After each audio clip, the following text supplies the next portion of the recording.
వేదికను అలంకరించినటువంటి గౌడ పెద్దలు తండ్రితో సమానమైనటువంటి చింతలపాటి వెంకటేశ్వర గారు, మన తెలంగాణ గౌడ సంఘ రాష్ట్ర ప్రెసిడెంట్ గారు వంగ రవిశంకర్ గారు, బాబాయ్ తుక్కులు నర్సయ్య గారు, తోటి డాక్టర్లు మారుతి బాబు గారు న్యూరో సర్జన్, అదేవిధంగా జడల రణదీప్ న్యూరోఫీష నిర్మలా గారు, మన జిల్లా తెలంగాణ గౌడ సంఘానికి కదురు గారు, గోపాధ్యక్షుడు శ్రీనివాస్ గౌడ్ గారు, పురగంట శ్రీనివాస్ గారు, దోసరి శ్రీరాములు గారు, బండి నాగేశ్వర గారు, మోకుదప్ప మంచి కొత్తగా మంచి ట్రెండింగ్ ఉన్నాడు, మంచి ఉత్సాహవంతంగా ఉన్నాడు. అదేవిధంగా మన రూరల్ కన్నాకర్ గారు, అంటే అందరికీ అంటే వేదిక ఉన్న అందరికీ ఎందుకు పేరు చెప్పాలన్నా అందరూ కూడా మంచి చైతన్యమైన వాళ్ళు, గతంలో చాలా చేసిన వారు, ఇప్పుడు రాబోయే కాలంలో కూడా చేసేవాళ్ళు. అదేవిధంగా వేదికల ముందు ఉన్నటువంటి అందరూ కూడా నాయకులే. ఇప్పుడు నువ్వు కూర్చున్నటువంటి కూడా ఎవరు తక్కువ కాదు.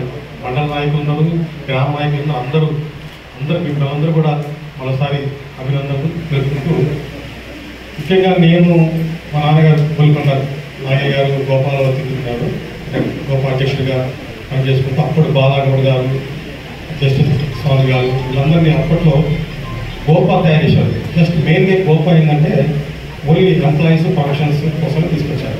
అంటే ముఖ్యంగా పట్టణంలో కానీ చదువుకున్న వాళ్ళు డెవలప్ అయినట్టయితే వారు కన్స్ట్రక్టివ్గా, అంటే మనం ఏం ఆలోచించాలి, మనం ఏం చేయాలి సమాజానికి, మన సమాజానికి ఏం చేయాలి, మనం వచ్చినటువంటి మన కులం ఏం చేయాలి అని ఆలోచిస్తారు. ఆ విధంగా అంటే గౌడ హాస్టల్ కట్టాలని, మన కమ్యూనిటీలో అందరికీ తెలియాలా, ఒక డిపార్ట్మెంట్ మనం తీసుకున్నట్టయితే మన బంధువులు, మన సంబంధికులు అందరికీ కూడా న్యాయం జరుగుతుంది. ఇప్పుడు నాకు మన రెవెన్యూ డిపార్ట్మెంట్ కావాల్సిన అవసరం అనుకోండి, మా బంధువులకి మనకు తెలిసినట్టయితే మన తెలిసిన మిత్రులకి చెప్పచ్చు. సో ఆ విధంగా అందరికీ ఉపయోగపడుతుందని చెప్పేసి గోపా స్టార్ట్ చేసి గోపాని అభివృద్ధి చేశారు. సార్ ఇప్పుడు సమస్య వచ్చేసరికి ఏంటంటే రాష్ట్రంలో కూడా గౌడ సంఘాలు చాలా ఉన్నాయి. అందరూ ఏకతాటిగా ఉండాలి. ఇందాక దూసరావు గారు చెప్పినట్టు, సార్ చెప్పినట్టు బాగుంది. కానీ మరి పార్టీలు కూడా మన ఏ పార్టీకి ఆ పార్టీకి ఉన్నాయి. సరే పార్టీలు గీత పరివారం ఉంది, గీత కార్మికం ఉంది, ఇంకా రకరకాల పార్టీలకు ఉన్నాయి.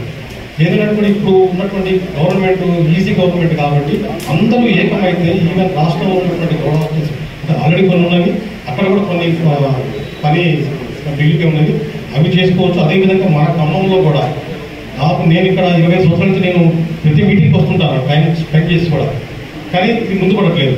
దీనికి కారణం ఎవరు ఇది అంతా చెప్పచ్చు. ఇక్కడ మేము చాలామంది మన నాయకులే, మీరు అందరూ బాగా మాట్లాడుతారు, చెప్తారు, కానీ ఇక్కడ ఎవరు సంఘంలో పెద్దలకి మధ్యన ఐక్యత లేకపోవడం వల్ల ఇది జరగట్లేదు. కొద్దిగా బాధాకర విషయం. కాబట్టి నేను అనేదంటే సరే ఇప్పటికైనా సరే గౌడ సంఘంలో కానీ గోపాల కానీ యాన్యువల్ సబ్స్క్రిప్షన్స్ అంటే ప్రతి ఒక్కళ్ళు, ఇప్పుడు నేను ఒక డాక్టర్ని, నేను ఒక నెలకు సంవత్సరానికి 1000 రూపాయలు సబ్స్క్రిప్షన్ ఇస్తాను. అట్లా ఇప్పుడు వాట్సాప్లో అందరూ రకరకాలు పెడుతుంటారు. ప్రతి ఒక్కళ్ళు కూడా ఒక యాన్యువల్ సబ్స్క్రిప్షన్ చేసుకున్నట్టయితే అంటే సంఘానికి సంవత్సరానికి ఇంత ఆ స్థాయికి 1000 రూపాయలు, ఇంకొకరు 500 వస్తుంది. సో అది డిపాజిట్, ఫిక్స్డ్ డిపాజిట్. ఇప్పుడు మనం ఎవరిని దేని పరిస్థితి రాదు. కొంతమంది ఇప్పుడు ఉన్నాడు, ఇప్పుడు ఇంత సైదులు గారు వచ్చారు, మంచి స్థాయిలో ఉన్నాడు, ఆయన ఎక్కువ ఇవ్వచ్చు, లక్షలు ఇవ్వచ్చు, వాళ్ళ కన్స్ట్రక్షన్ చేయొచ్చు. కాబట్టి మినిమం బేసిక్ అనేది ఒక స్టార్ట్ ఉంటే, ఒక అమౌంట్ ఉంటే, ఒక 5 లక్షలు ఉంటే మనం 5 కోట్ల పని చేయొచ్చు. కాబట్టి బేసిక్గా సంఘాలకి మనం సమావేశాలు పెట్టుకోవడం, మన భోజనం తీసుకోవడం కాకుండా ఒక కన్స్ట్రక్టివ్గా ఆలోచించాలి. అంటే సమాజంలో అంటే అందరూ చిన్న పెద్ద ఉంటారు, చిన్న మెకానిక్ 100 రూపాయలు ఇవ్వచ్చు, పెద్ద డాక్టర్ 10,000 ఇవ్వచ్చు. కాబట్టి ఆ విధంగా ఆలోచించండి. అదేవిధంగా గీత కార్మికులకు వచ్చేసరికి కొన్ని వేరే కులంలో కూడా వాళ్ళకు ఆరోగ్యం బాగలేకపోతే వాళ్ళ ఫర్ ఎగ్జాంపుల్ వాళ్ళ భార్య అంటే ప్రెగ్నెంట్ కావడం కానీ ఇలాంటివి అయినప్పుడు ఆరోగ్య హాస్పిటల్స్ అంటే హాస్పిటల్స్కి వాళ్ళ ఖర్చు అయినప్పుడు కొన్ని సంఘాలలో వాళ్ళని కార్మిక లేబర్ యాక్ట్ కింద పెట్టేసి కొంత డబ్బులు ఇస్తున్నారు గవర్నమెంట్. మన గీత కార్మికులు ఇక్కడ ఇద్దరున్నారు, సురేష్ గారు, రాహుల్ గారు, మీరు కూడా రిప్రజెంట్ చేయండి గవర్నమెంట్కి. ఏంటంటే మనం కూడా కార్మికులు, ఇప్పుడు మన ఎవరన్నా భార్యలు మన డెలివరీ అయిన హాస్పిటల్ డెలివరీ అయినప్పుడు వాళ్ళకి 20,000 బిల్ అవుతుంది. ఆ బిల్ పెట్టుకున్నట్టు ఎంప్లాయీస్ లాగా లేబర్ యాక్ట్ కూడా ఒకటి ఉన్నది. దాన్ని మనం పరిగణించుకున్నట్టయితే అంటే మనం పరిష్కరించినట్టయితే వాళ్ళకు కూడా ప్రైవేట్ హాస్పిటల్పై వాళ్ళకి అనుకున్న ప్రైవేట్ హాస్పిటల్పై డబ్బులు రియంబర్స్ చేసుకోవచ్చు. ఈ ఫెసిలిటీస్ ఉన్నాయి వేరే దాంట్లో. మనం కూడా మన గౌడ సంఘంలో కూడా మీరు దాన్ని మీరు నెహ్రూ గారు దీన్ని పరిశీలించండి. దాన్ని కూడా మన లేబర్ యాక్ట్ మీద పట్టుకొచ్చేసి అదేవిధంగా ఇక్కడికి వచ్చినటువంటి మండలాల నుంచి వివిధ అధ్యక్షులు వచ్చారు. మీ మండలంలో ప్రతి ఒక ఊర్లో ఉంటారు, ఒక గీత పరివార చెట్టు సొసైటీ ఉంటుంది కదా, ఆ సొసైటీ అధ్యక్షులకు కూడా మీరు ఒకసారి ట్రైనింగ్ క్లాస్ పెట్టాలి. మీరు పిలిచి ఈ మీటింగ్ కాకుండా ఎవరైతే ప్రతి విలేజ్లో, అంటే నేను ఎందుకంటే గవర్నమెంట్ సర్వీస్ ఉన్నానో, చాలామంది చెట్టు పెంచి పడతాడు, వాడికి ఆధార్ కార్డు ఉంటుంది, అతనికి ఆరోగ్య కార్డు ఉంటుంది, ఆరోగ్యశ్రీ కార్డు ఉంటుంది, కానీ ప్రైవేట్ హాస్పిటల్లో వైద్యం ఉన్న భూమిని ఉన్న అన్ని అమ్ముకుంటూ అప్పులు పాలవుతారు. తర్వాత మధ్యలో దళాలు తయారవుతున్నారు. ఇందులో మేము ఇప్పిస్తామని వాళ్ళకి కొంతమంది రాంగ్ గైడెన్స్ ఇస్తారు. వాళ్ళకి చెట్టు పెంచి చిన్న చిన్న డబ్బులు తెలిస్తే మీకు అది ఇప్పిస్తామని చెప్పేసి పెట్టుకొని డబ్బులు ఇచ్చుకోవడం మంచిదల్లా. అది కాకుండా ఏదైతే విలేజ్ లెవెల్లో మన గీత సొసైటీ వాళ్ళకు అవగాహన కల్పించండి, అవేర్నెస్ కల్పించండి. అయితే వాళ్ళకి తెలియాలి. ఇప్పుడు అందరూ పాత రోజుల్లో చదువుకోవచ్చు, ఇప్పుడు మినిమం 10th చదువుకున్నట్టు ఉంటుంది అక్కడ.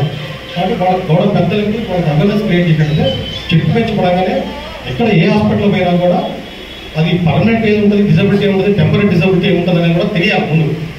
కొంతమంది నేను ప్రత్యక్షం చూస్తున్నాను, కొంతమంది నా నాయకులు ఫోన్ చేస్తుంటారు, అతనికి వైద్యం జరిగి 6 నెలల తర్వాత డిజబిలిటీ పర్మనెంట్ టెంపరీ వాళ్ళు ఇస్తాం, డిసైడ్ చేస్తాం గవర్నమెంట్. ఇది ఇన్సూరెన్స్ బేస్డ్. మన వాళ్ళకి చెట్టు పెంచి పడగా 10 రోజులుగా నాయకులు పట్టుకొచ్చి డాక్టర్ గారు పర్మనెంట్ సర్టిఫికేట్ ఇవ్వమంటారు. అది పాసిబిలిటీ కాదు. కాబట్టి దాన్ని ఎవరో చెప్పి నేను 5 లక్షలు ఇప్పిస్తాను, 10 లక్షలు ఇప్పిస్తాను అని చెప్పేసి వాళ్ళని అనవసరంగా ఖర్చు పెట్టిస్తారు. అటువంటి అవేర్నెస్ ఉన్నట్టయితే అన్నెసరిగా అంటే వాళ్ళ డబ్బులు 5 లక్షలు వస్తాయి, 10 లక్షలు ఇస్తాం, కానీ వాడు ఇక్కడ ₹1,00,000 పెట్టుకుంటాడు తెలియక. కాబట్టి ఈ అవేర్నెస్ కండక్ట్ చేయాల్సిన చెప్తున్నా మేము గౌడ సంఘానికి చెప్తున్నాము. అవి మీరు ప్రత్యేకంగా ప్రతి విలేజ్ నుంచి ఉన్నటువంటి గీత పరివార వాళ్ళ సొసైటీ అధ్యక్షులు పిలిపించి కార్యక్రమం చేపట్టాము.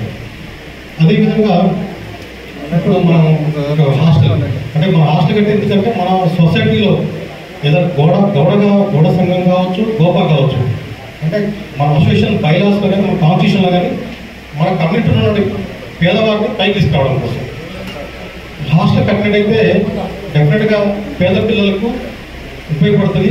తద్వారా ఇందాక మన డి శ్రీనివాసరావు గారు చెప్పారు. వారు ఇందాక ఎందుకు చెప్పారంటే మీకు అర్థమైన ఆయన హిస్టరీ చెప్పాడు. అంటే అప్పట్లో ఎట్లా చదువుకున్నాడు, ఇప్పుడు తను చేద్దాం అనేది. ఇంకా రాబోయే రోజుల్లో ఇప్పుడు పాత రోజుల్లో ఒక ఇలాంటి మీటింగ్ చేయాలంటే చాలా కష్టం ఉండేది.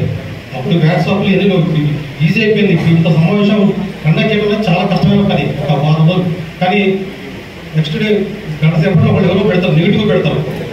చాలా తప్పది. పాజిటివ్గా ఆలోచించండి. ఇది ఇట్లాంటివి కండక్ట్ చేయాలంటే చాలా కష్టమైన పని. కాబట్టి అందరూ గౌడ సంఘం పెద్దలు, అన్ని గౌడ సంఘాలు అందరూ ఏకమై, అదే ఇక్కడికి వచ్చినటువంటి వారు కూడా కింద మన నిమ్న జాతి, నిమ్న స్థాయిలో ఉన్నటువంటి కులంలో ఉన్నటువంటి వాళ్ళందరికీ కూడా ఏ విధంగా ఉపయోగపడుతుందో ఆలోచించాల్సిన విషయం. అదే సబ్స్క్రిప్షన్ గురించి కూడా లేదా గౌడ గోపా ఇవి మీకు బేసిక్ డిపాజిట్. అదేవిధంగా చెట్టు పెంచి పడ్డప్పుడు గౌడ సంఘం ప్రతినిధులు కంపల్సరీ వెళ్ళాలి. నెహ్రూ గారు మీకు ఎక్కడైనా గౌడ సంఘం మీకు అక్కడ ఉన్నటువంటి సొసైటీ అధ్యక్షులు కానీ ఆ గ్రామ పెద్ద కానీ మీకు తెలియపరచాలా.